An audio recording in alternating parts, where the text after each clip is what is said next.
A restaurant is in trouble for asking customers to eat 108 dumplings. A library book was returned 119 years late. And a Burger King in Thailand introduces a burger with 20 cheese slices.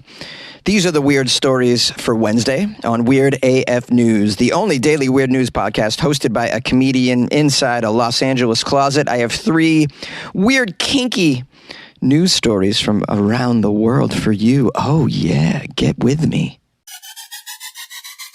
A restaurant in China is in trouble for challenging the customers to eat dumplings. Well, that sounds like a nice thing for a restaurant to do, challenge people to eat dumplings. Oh, I love it when people challenge me to eat dumplings. I love dumplings. A restaurant in China that challenged its customers to eat 108 dumplings in return for a free meal has gotten in trouble. 108 dumplings is a lot. Could I do it? Maybe. Would I hate myself afterward? Definitely. I'm wondering what the significance is of the number 108. It must mean something. This restaurant is in trouble, though, for challenging their customers to eat 108 dumplings. They're investigating whether the restaurant has violated China's anti-food waste law. They have an anti-food waste law, which makes sense because there's over 1 billion people there and probably not enough food to feed everybody. Now, all of this hoopla took place in Yibin City, which is in the province of Sichuan. The authorities swooped onto the restaurant after hearing about its, quote, King of Big Stomach Challenge. Who is the King of the Big Stomach Challenge? Oh, that's very misogynistic. You should also offer Queen of Big Stomach Challenge. You don't think that there's any ladies out there that could eat 108 dumplings? The challenge reportedly involved patrons competing to eat 108 spicy wonton dumplings. Ooh, these are the spicy ones. I don't know if I could do 108 spicy ones.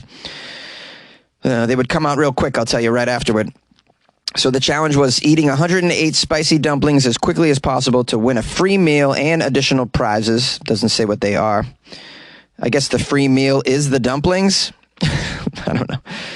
To drum up interest, the restaurant advertised this offer on social media to entice patrons, only to find itself in hot water when the state administration said it would open an investigation into whether it had breached the law surrounding food waste.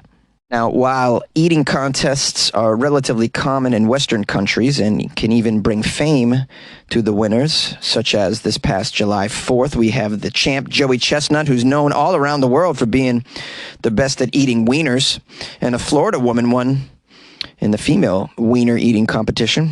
I covered all of that. Takes place in Coney Island. These eating contests in China, though, are a pretty sensitive matter, it turns out. Many people in China still have memories of the famine in the 1950s and 60s that killed an estimated 45 million people. The media says that this restaurant, which it did not name, was one of several that were being probed by the authorities over similar eating competitions. Chinese leader Xi Jinping has in the past called food waste, quote, shocking and very distressing. And in March this year said agricultural supplies were like the foundation of national security. The law against wasting food in China was enacted in 2021 following pointed government criticisms of online bloggers who were live streaming themselves binge eating in order to draw in viewers. Under the law, restaurant owners can be fined up to $1,400 if their establishments, quote, induce or mislead customers to order excessively to cause obvious waste. So it sounds like the authorities are conducting a major investigation. So what happened? Well, he ate a dumpling. Yeah? And then what happened? He ate a second dumpling. Yeah? And then what happened? He ate another dumpling. Yeah? And then? And another? Well, and then what happened? He had another dumpling. That was my impression of the cops cross-examining a witness at the dumpling contest. Okay, bad joke. Now it says here some Chinese internet users have criticized the authorities for overreaching. They say, is this counted as a waste? Why not let people compete for the biggest eater? Will the food not consumed there actually go to the poor? Another user pointed to the country's poor track record on food safety, which has included scandals ranging from contaminated baby milk powder to the use of, quote, gutter oil, which is recycled oil tainted with food waste or even sewer water. Oh, that's terrible. So some users are all over China for not really regulating food safety, but then cracking down on food eating contests, which is kind of hypocritical, I would say, in a way. If you happen to be in China and you want to engage in some overeating contests, you know the place. The US of A, baby. We have all the food contests. Every weekend you could probably find one. I'm good friends with a sort of well-known competitive eater named Crazy Legs Conti. Shout out to Crazy Legs Conti, who lives in New York City, and I see him every time I go home to visit. Crazy Legs Conti is also a big Celtics fan, and that makes me love him. An overdue library book was returned 119 years later. This story is out of Massachusetts, and I'm going to embellish it with a Boston accent because I haven't done a Boston story in quite a while. On February 14th, 1904, someone checked out the book James Clerk Maxwell's An Elementary Treatise on Electricity from the New Bedford Free Public Library. That was 1904. It would take 119 years and the sharp eyes of a librarian in West Virginia before the scientific text finally found its way back to the Massachusetts Library. The discovery occurred when Stuart Plain, the curator of rare books at West Virginia University Libraries, was sorting through a recent donation of books. Stuart found the treatise and noticed it had been part of a collection at the New Bedford Library and critically had not been stamped withdrawn, indicating that while extremely overdue, the book had not been discarded. That's when Plain contacted Jody Goodman, the Special Collections librarian in New Bedford, to alert her to this find. We have a quote from Library Director Olivia, who said, "Well, this came back in extremely good condition. Someone obviously kept this on a nice bookshelf because it was in such good shape. Probably got passed down in the family, I'd say." Now, this particular book was first published in 1881 at a time when the world was still growing to understand the possibilities of electricity. In 1880, Thomas Edison received a historic patent embodying the principles of his incandescent lamp that we're all now familiar with. When the book was last in New Bedford, the nation was preparing for its second modern World Series. Incumbent Republican President Theodore Roosevelt was on track to win another term. Wilbur and Orville Wright had conducted their first airplane flight just a year before, and New York City was celebrating its first subway line ever. It says here, the discovery and return of this book is a testament to the durability of the printed word, especially in a time of computerization and instant access to unfathomable amounts of information. Unfathomable? Did I say that right? I don't know. Boston public school education here, bro. The New Bedford Library said they occasionally receive books as much as 10 or 15 years overdue, but nothing anywhere close to a century. This is a very special case. The New Bedford Library has a 5-cent per day late fee as well, and at that rate, someone returning a book overdue by 119 years would face a pretty hefty fee of more than, wait for it, $2,100. The good news is the library's late fee limit maxes out at $2. So this is a very small fee for borrowing a book for over a century. Now, if anything, this story teaches a very important lesson that no matter how tardy the book is, it's never too late to return it to the library and pay your fees. We got to support these libraries. Many of them are losing their funding. And the libraries, the public libraries, are disappearing all over this great country. And that makes me sad because I really love books. I know you don't think so, but I do. Plus, they got that free Wi-Fi, and I like the air conditioning in there. Do you want to create a podcast? Spotify's platform lets you easily make, record, and distribute a podcast and even earn money all in one place for free. It's called Spotify for Podcasters. Record and edit on your phone or your computer. Send it to Spotify and everywhere podcasts are heard. They even have video podcasting options as well. Spotify for Podcasters allows you to earn money with ads and subscriptions too. Best of all, it's free. Try it. Download Spotify for podcasters or go to spotify.com/podcasters to get started. And good luck with your podcast. Good luck with your life, man. Yay! Burger King in Thailand introduces the real cheeseburger with 20 cheese slices and no meat. This occurred on Sunday, this disaster. Burger King Thailand introducing on its new menu this item. It's called, quote, the real cheeseburger. The sandwich features 20 sheets of American cheese. No meat. I don't even know how you can call this a burger. This is like a great grilled cheese. I would call it the great grilled cheese, or Constipation King sounds proper. Because this is gonna back you up a little bit, all these cheese slices. The, quote, burger is described on Burger King Thailand's official website as, quote, the real one. Real cheese, full of flavor for those who love cheese. Yeah, what's not to love?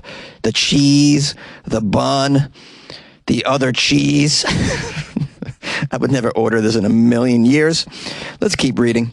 Find out the price and, the nutritional value, if there is any. The, quote, burger comes without any meat, without any toppings, and with no sauce. Ooh, sounds lovely. It can be purchased for 109 Thai baht, which is about $3 US. And it's less than the price of Burger King Thailand's regular beef cheeseburger, which is 129 baht. It's only available until August 20th, guys. Oh, and I know it sounds delightful. So you're going to have to rush over there and get them while they last. This cheeseburger immediately went viral. Do we have to call it a burger still? I mean, it's not a cheeseburger. It's a grilled cheese. Anyways, it went viral on social media, of course. Many customers in Thailand flocking to Burger King to try this new sandwich. Why? According to one branch in Bangkok, it reportedly had to stop deliveries to save stock for walk-in diners. Wow, so popular. It says here, while some customers were happy with the price of the burger, many said the cheese was just too much. Was that a surprise to you? It's 20 slices of cheese, man. Of course it's too much. It's too much at 8 slices of cheese. Let's be real. One self-proclaimed cheese lover on social media noted a trend in Thailand is to put cheese on literally everything. And this individual claims that he struggled to eat even half of this cheeseburger at the Burger King.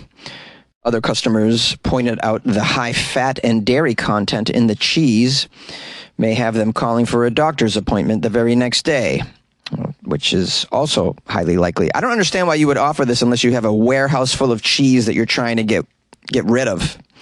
Or maybe in Thailand, it's expensive to flush waste down the toilet, and this would help ease on those costs.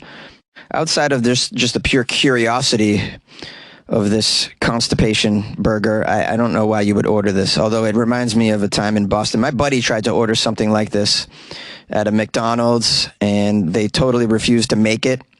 And we were drunk. I'm not sure if that's why they denied him the sandwich. Maybe they didn't have enough cheese, or maybe it was the fact that he wasn't wearing a shirt. Well, hello, my little weird news children. Thank you for joining me for this episode of Weird AF News. I appreciate your time. I'll try to keep the outro brief. I know you have things to do today. I want to give a big thanks and praise to Coco, who bought me a coffee. Isn't that sweet? Coco bought me a coffee. And Coco wrote a nice little note. It says, thank you for your news and a heart. Isn't that lovely? Very sweet, to the point.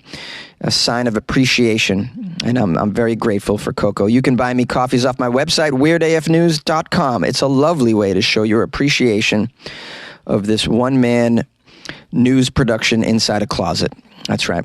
You can also join the Patreon on my website, weirdafnews.com, if you're interested in that. These are just ways to support the show. You don't need to do that. You can just tell a friend. That doesn't cost anything but a little bit of your time and some mouth movements. So that's pretty cheap.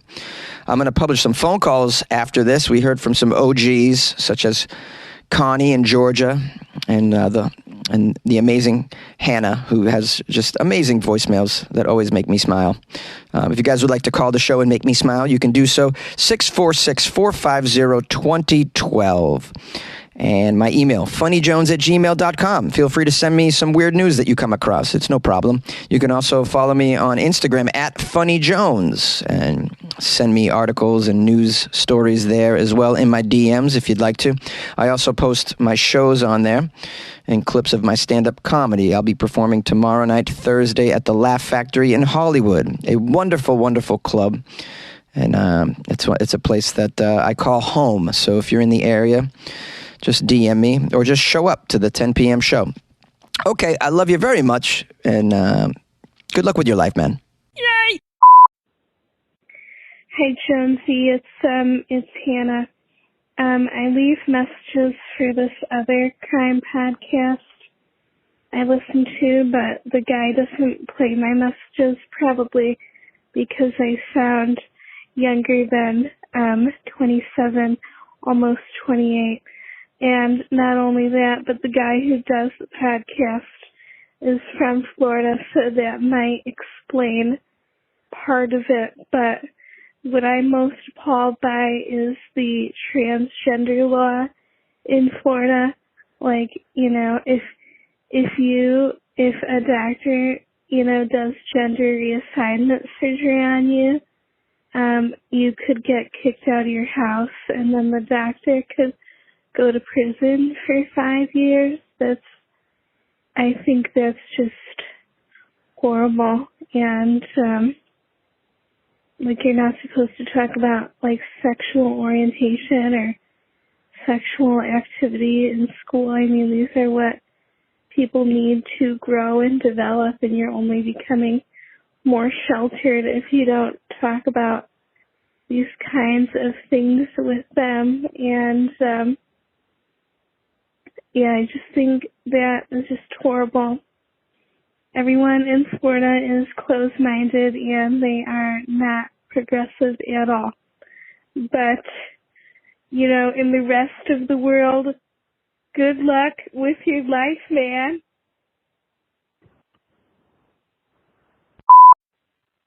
Hi, Jonesy. It's Connie from Cedartown, Georgia. And I was listening to the podcast this morning, and it was the Florida Friday episode.